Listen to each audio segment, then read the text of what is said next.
बड़ा जलपरी ट्रक। शहर से बहुत दूर एक छोटे से गांव में बहुत ही बड़ा नदी बसा हुआ था।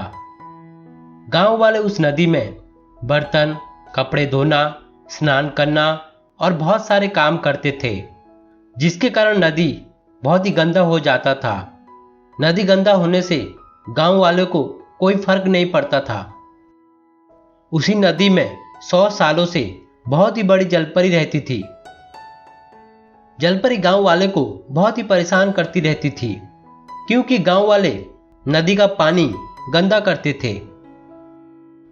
अगर गांव वाले नदी के पास के रास्ते पे जाया करते हैं तो जलपरी उन्हें परेशान करती रहती थी। गांव वाले जलपरी से बहुत परेशान हो गए थे। गांव वाले परेशानी का हल निकालने के लिए मंदिर को जाते हैं। मंदिर के पुजारी को सारी बातें सुनाते हैं। ए मेरे गांव वाले, परेशानी की कोई बात नहीं है। मैं जो कहता हूं तुम्हें वो काम करना होगा। अगर ये काम करते तो जलपरी से छुटकारा मिल जाएगा। जो भी काम होगा हम सब मिलकर करेंगे। तुम सबको 3 काम करना होगा। पहला काम है, कोई भी एक आदमी जंगल को जाना होगा। उसी जंगल से एक गेंदू फूल लाना होगा। उस फूल को नदी में फेंक देना। दूसरा काम है, 1 सप्ताह तक उस नदी के किनारे कोई भी गांव वाला नहीं जाएगा। तीसरा काम है, मैं तुम लोगों को गंगा जल देता हूं। इस गंगा जल को नदी में डाल देना, जिससे जलपरी की शक्ति कमजोर हो जाएगी। फिर तुम सब मिलकर जलपरी को गांव से निकाल देना। पुजारी कहने के अनुसार नंदू जंगल जाता है। इधर उधर ढूंढने के बाद उसे गेंदू फूल मिलता है। नंदू गेंदू फूल को लाकर नदी में फेंक देता है। गांव वाले 1 सप्ताह तक नदी जाना बंद कर देते हैं। पुजारी से लिए गए गंगा जल को नदी में फेंक देते हैं। गांव वाले ये 3 काम करने के बाद जलपरी की शक्ति कमजोर होने लगी। थोड़ी देर बाद जलपरी नदी के किनारे बेहोश हो गई।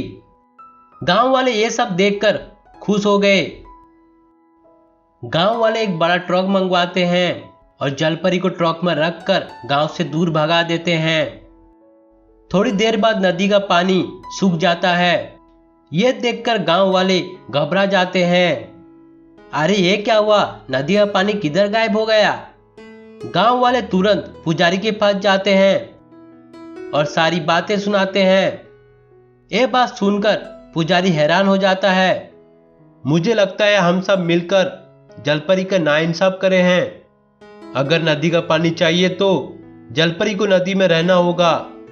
इस लाल फूल को जलपरी के पास रख देना, जिससे जलपरी की शक्ति वापस आ जाएगी। गांव वाले तुरंत उस ट्रक को रुकवाते हैं और जलपरी को नदी के पास लाते हैं। जलपरी के पास लाल फूल रख देते हैं।